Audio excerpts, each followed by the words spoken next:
Time once again for the RNL Rundown, brought to you by HBI Bet. I'm Jason Portuondo. I'm not doing this show all alone. This is week two.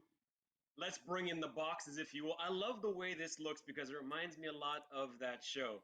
It's the story of a wagering family. Yes, the betting bunch back at it again. And hey, we will talk a little bit of Brady coming up along the way.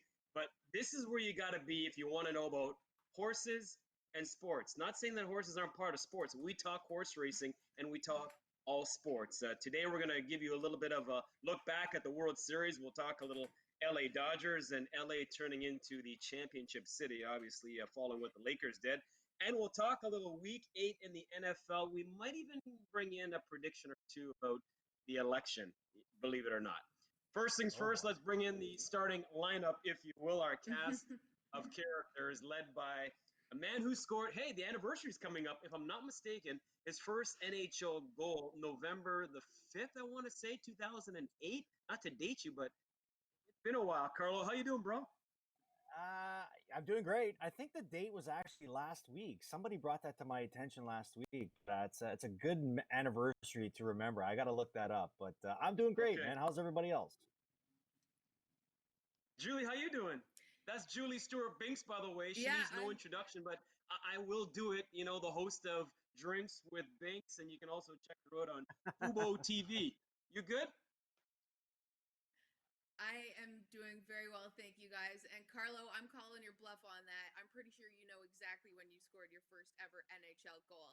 That is something that you do not forget. Like me, I do not forget that the horse that I picked as my lock, So Delightful, that was a great bet, as well as Butterfly Strike was my long shot. Also very good pick. So you know what, Julie, you did call my bluff because now you just triggered my memory. My first NHL game was last week. My first NHL goal anniversary is coming up. So thank you for calling me out. Yeah, I was right. Who says brothers don't know about hockey? Let's go. Hey, man, I got hit in the head a lot when I played. Forgive me a little. Like Julie says, hey, we all remember our first, right? And I remember the first time I saw this guy hit a 300-yard drive, and I was like, seriously? Seriously? That's just the way he rolls. A colleague of ours from Woodbine Entertainment, Chad Rozema. Rosie, what's going on? That was with the wind, as you say, a very stiff wind. And you know what? Hey, I'll help you out, Carl. I don't remember my first NHL goal either. And Julie, yeah, great job last week picking some horses. We're going to change her name to Brinks if we can, with the money bags. Yeah. But I'm just looking to rebound. 40, I mean, we got to pick up our socks here in the second week of the rundown as we try to pick some winners. Because you know what? We get paid to do this. We do. You're right. All right. Yeah. Well, you know what? Without further ado, let's roll right along. Coming up on this edition of the show, we're going to talk about races 7 and 8 from Woodbine, race 3 from Mohawk Park. We'll talk a little NFL. We'll talk a little Major League Baseball. And we, as I said, might even get into that presidential thing. But this is all about Racing Night Live. We want to preview the card.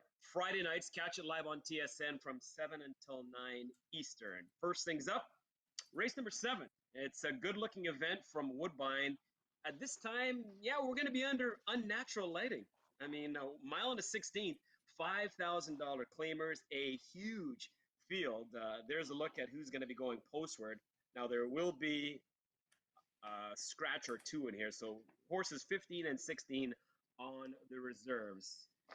Carlo, you had a pretty good time of things last week. You talked about Amalfi Coast. That one came through at a nice price. Which way are you leaning here in race 7? Well, in an open race like this, I'm leaning towards the number 3 horse, Deep Freeze, and in particular because this horse has raised at a higher level, and now it's dropping down its competition to run against more inexperienced horses.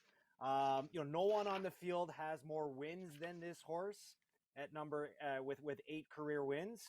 But the thing I like about it the most is Deep Freeze. When I was a hockey player, I used to put a little bit of that Deep Freeze on my legs every time I needed something going. This horse starts off fast, and maybe a little bit of Deep Freeze in the legs can help it finish.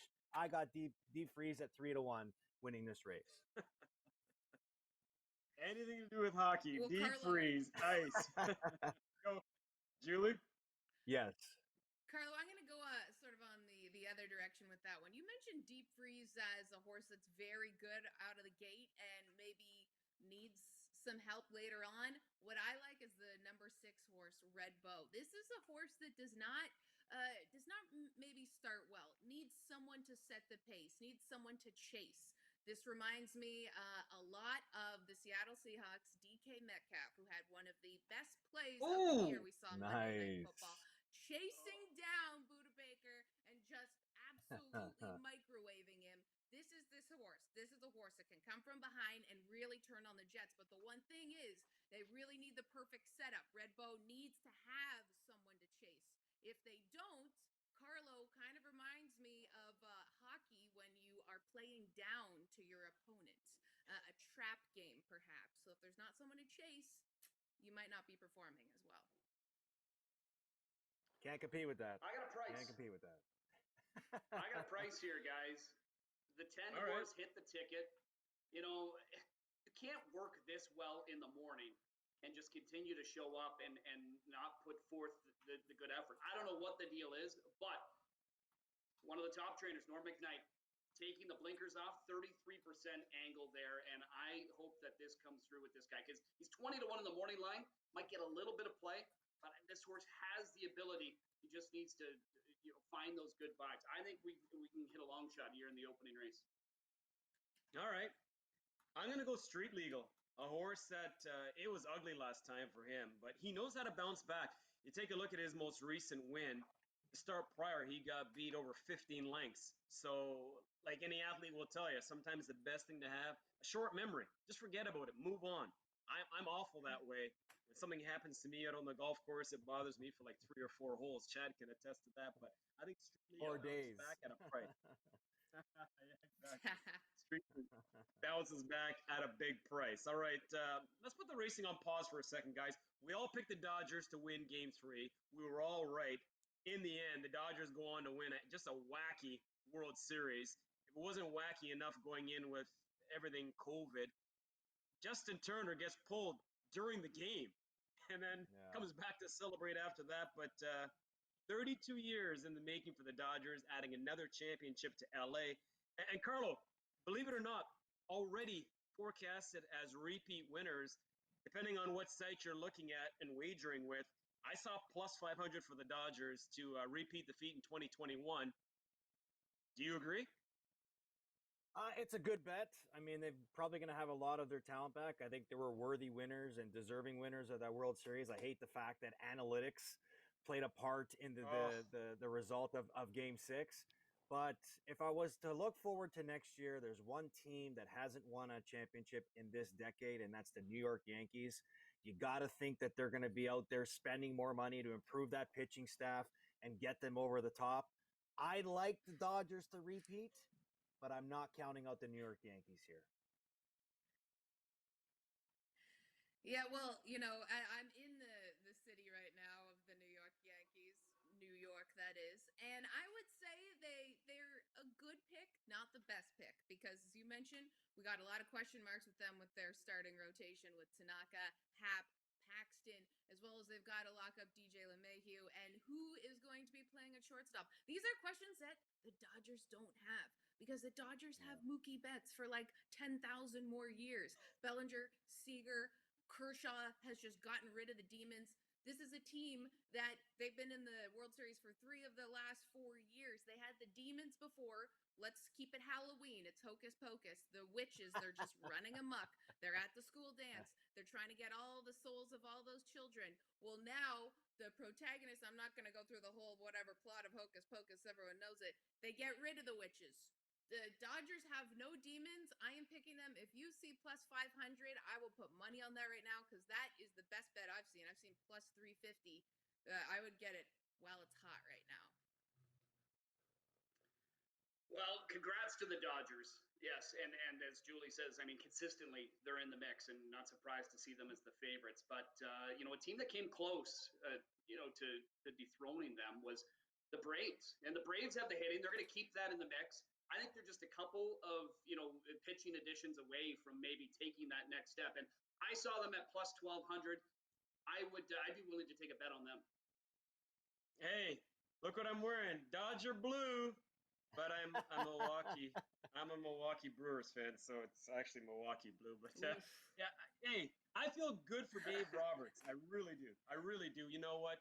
This guy had the best team all year long. In sports, the best team doesn't always win, but we can honestly say that did happen this year because for me, the Dodgers were number one and they were able to run the table.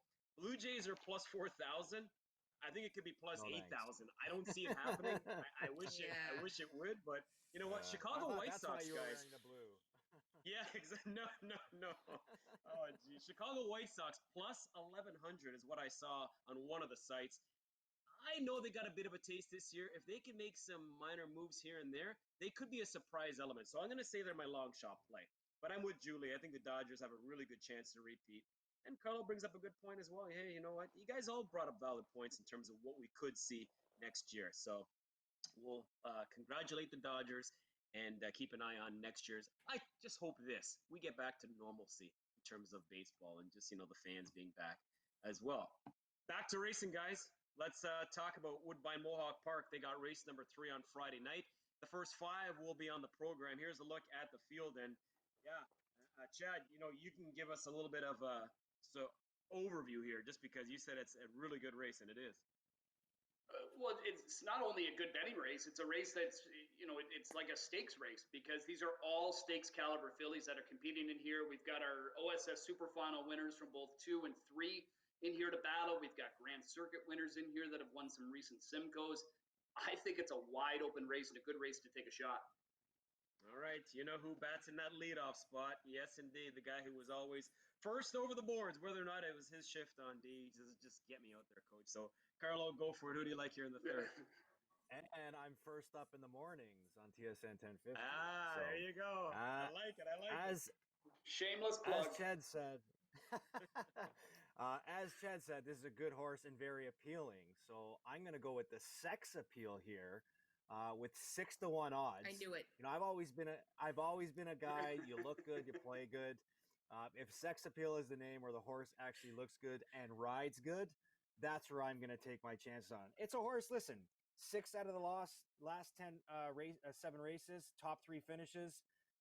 This horse has been here near the end of its last couple of races. I feel like this is the horse, or this is the race the horse can take that step and maybe finish with that top spot. Carlo, I knew you were going to take sex appeal. I was like, what horse is Carlo going to take based on the name sex appeal? This just seems like a hockey player thing to do.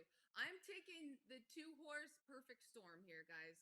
Chad mentioned that this field, so many of these horses have done well in the Ontario Sire Stakes, but Perfect Storm has been racing in the United States. Usually when you have a horse that goes down to America, you're spending a lot of money. You know that they're racing against better competition. And the trainer and owner of this horse, Robert McIntosh, same owner of who? So Delightful, who was my lock last week. So there's also an interesting nugget with this horse, Perfect Storm. She came very close to being, let me see what this is, finish right behind Party Girl Hill. That is a horse that has gone undefeated this year, 14 for 14, and is a favorite with the Breeders' Crown this weekend. So this horse is basically Connor McDavid going to the World Juniors and coming back to the Erie Otters. All right, end the show. That's it. It's done. How am I supposed to follow that? There's the mic. I'm supposed to be the harness guy, and I gotta follow that. Oh, well, I have some good sources, Chad. Okay, that I didn't guess necessarily come straight from the old JSB noggin. Okay. That's my lock of the night now. Lock of the night. Yeah, jeez. You know what? I'm with another McIntosh horse. I'm with Carlo on sex appeal. In that last race of Super Fun, and you'll notice on the line shows interference. She was live. She wanted to go forward. She hooked wheels in the stretch and then shook loose late and ended up finishing a rallying 4th. James McDonald picks up the drive because Trevor's going to drive Julie's pick.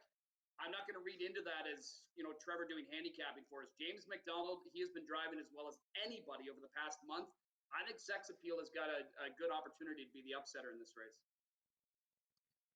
I'm just glad Carlo didn't put first up and sex appeal together because I mean I didn't want to even go there. So anyway, I'm just glad he didn't do that. But anyways, yeah, Julie, that was clinical. That was clinical. So I'm just gonna keep it brief and say I'm gonna go Laura's Love. I really feel like needed that last start. Sort of did all the heavy lifting in terms of setting the table for Rose Run Victoria. Laura's Love for me to bounce back, and that last start wasn't even that bad. But wow, JSB. JSB, that's all I got to say. JSB. Okay, let's go Yeah, to Chad, the you better watch NFL. out. I'm coming for coming for the crown over there. Yeah, exactly. Yeah. Plus, and she also threw in the fact that she's Canadian, transplanted to the U.S. just like that horse was for a little bit. So all encompassing. Yeah, pretty Very much nicely it's done. me. I'm betting on myself, Yeah. guys. Wow, unbelievable. Nice. Week 8 in the NFL. Let's go there next, guys. Key matchup in the AFC East for the first time in probably forever. The Patriots actually looking up at somebody. First place Bills are going to be in Orchard Park, New York, taking on Cam Newton if he plays for the New England side. But, let's talk about the Bills. They're going to get to the playoffs. They should win this division. The trade deadline's right around the corner coming up on November 3rd. In terms of buying and selling, Carlo, if you're running this team, what does this squad need to make a deep run in the playoffs? Well, Jason, I'm a Bills fan at heart, so I am super stoked about this year. It's been 20 years of staring up at the New England Patriots, so it's finally our time to take over the reins in this division. I love the way the Bills have taken that next step this year with Josh Allen leading the helm. They've looked a little bit sloppy the last couple weeks. They got through one of those games last week where you overestimate your opponent in the Jets, but they still found a way to win. I feel really good about this matchup going in against New England. New England is reeling. They have question marks at quarterback with Cam Newton. Their defense isn't as potent as it used to be. But if you're talking about what the Bills need to do, I would love to see them add offensive line talent to continue to protect Josh Allen so he has pocket presence. Maybe add some depth at running back to help supplement Devin Singletary, who's still young in this league. And maybe a tight end to help with that blocking situation and give them more options in the passing game. Yeah, well, I mean, you're the Bills fan here, but this is a Giants household, so things are going real well over here. But I would say, on the flip side, I think the Bills need to bolster their defensive line, as well as their pass rush. You look at a guy out there that the Cowboys just released in Daryl Worley, and he has a relationship with Sean McDermott. McDermott was a defensive coordinator when he was in Carolina, as well as the Bills GM drafted him. So I think that there might be something there that you could look forward to in the future. But the Bills remind me of that nerd in high school that everyone kind of like pushed aside. The Patriots were the cool kid. And then it's your high school reunion 20 years later, and the Patriots are still living in the glory days. They're living in their mom's basement. They got nothing to show for it. And the Bills are that nerd that has a startup, just needs a couple more investments, but they're on their way to being a star. Yeah, they are on their way, and they're on their way to overtaking the Patriots as we know that. And I mean, it's been 7 years or 7 games since they've beaten them. But the Patriots are just poor this year, and so this is the Bills' opportunity. But as far as trade deadline, I'm okay with them on the offensive side of the ball. I'm with Julie. I think on the defensive side, they need improvements. We saw that recently with some injuries, and it kind of hit them hard. So I think they need some backups. And they got to be able to stop the run. So I would load up there too. You're not going to go deep in the playoffs if you can't stop the run. Bang on. I agree. They gave up 5.5 per carry to Frank Gore. Frank Gore isn't exactly a spring chicken, so I with you, Chad. I think we need a guy to just, sew up that interior defense. I mean, overall, they're giving up like 4.5 per rush. So you got to stop the run first, and their pass defense is good enough. I want a big guy on the line. Okay, quickly, guys, we got to make up for some time here. Race 8, just give me your quick pick here. Going with you, Carlo, first in terms of Woodbine's finale. Well, the disappointing thing over the weekend was my horse, Mighty Heart, did not win the Triple Crown. So I'm going to stick with the Mighty Heart horse comparable with Daisuke Fukumoto, who is the jockey on Gia, who is running at 4-1. That's my pick for this race. Julie? All right, I'm all about Twick here. This is a horse that has been breaking slowly, but then able to make up some ground. Reminds me of a fourth quarter Kawhi. Oh, when he was with the Raptors. And also, Twick sounds like Twix, and that is yummy. Yeah. I'm going to go class dropping number 12, Get Off My Tail. I think this horse can do it on the turf. I think Hernandez has a big shot here in the finale at 6-1. All right, I'm with you. I'm with you. Get Off My Tail as well. So that's it for the horse racing portion of things. You know what it is time for now, right, guys? Let's do this. Let's talk a little rapid fire, and we're going to go in succession. So it's always Carlo, Julie, and Chad. First up, I want to know who is your lock of the night from Woodbine tomorrow. Oh, with lock, I'm going to go with my original pick in Deep Freeze with in the 7 race, paying at 3-1. Well, I actually have my lock from Mohawk, so I guess I'm betting in a different category. But if from Woodbine, let's say Red Bow. And I'm going to stick with the one I just had in the finale because I'm taking shots at Woodbine, and this one 6-1, Get Off My Tail, has got a big shot. I'm going to go Giant Critic. That's coming up in race number 6. Hey, Halloween. Happy Halloween, by the way. I know it's kind of lost in the mix. Carlo, favorite Halloween candy? You guys know those little white cigarettes, those Popeye cigarettes that come in Yes, that little sir. red box? Oh, yeah. My all-time favorite candy. I love Reese's Peanut Butter Cups. And also, guys, I'm so jealous you have Crispy Crunch up there. I would kill for a Crispy Crunch right now. I got some here. I'll send you some. I don't know if I've met a candy I don't like, but I got to go Wonder Bar. I love Wonder Bar.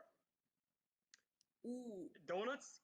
Can I get a donut in my bag? if I can't, then I'll just give me any sort of chocolate bar. But I prefer donuts. So if you can get me a donut, I'd really appreciate that. Long shot pick from Mohawk. I'm going to go with the number 3 horse, Mia Culpa. 15 races in 2020, 5 first place finishes, paying 10-1. All right, well, I'm going Don't Stop Believin', 8-1, because I really miss karaoke, and even though this horse starts really well, sometimes I can't hit that high note, but you never know. Carlo's going against his own pick in the 3rd race to try and get a price. He's got good coverage, but I'm going to stick with Sex Appeal. I still think this one's going to be an upset price. All right, I'll go with Arcane Sealster. That'll be my surprise play from Woodbine Mohawk Park. Let's talk Tom Brady. We said we'd do it. We're at the midway portion of the season. Right now, is he your MVP? He definitely is. At 43 years old, this guy is defying science. With 18 touchdowns and 4 interceptions, that's second in the league in 8 games. He's second in the league in passing yards at 1,910 yards. And put up numbers with Antonio Brown joining him in the fold. No chances Tom Brady the MVP. We're looking at probably Russell Wilson at this point. This guy is the valedictorian as well as doing the group project on his own because he does not have defense. I would also put Derrick Henry in there as well, but nope, Tom, move over. Time's over. I learned my lesson from last week. Follow Julie, and I'm with Julie here on this one too. Russell Wilson, I know it wasn't maybe his best game last week, but yeah, he's been the clear-cut MVP up to this point. I don't have one. To be honest, my MVP is the NFL because despite all the COVID cases that have happened, the league has still found a way to keep things going. So I'm going to say the NFL is my MVP because I love Thursday nights, I love Monday nights, I love Sunday nights, and of course Sunday. So the NFL is my MVP. Guys, appreciate it. As always, we're going to plead the fifth when it comes to the presidential topic. But don't forget, this is just a little bit of a tease as to what you can expect to see every Friday night. It is called Racing Night Live. Catch it exclusively on TSN, 7 till 9 Eastern, presented by OLG. Guys, let's do it again next week. Sound good?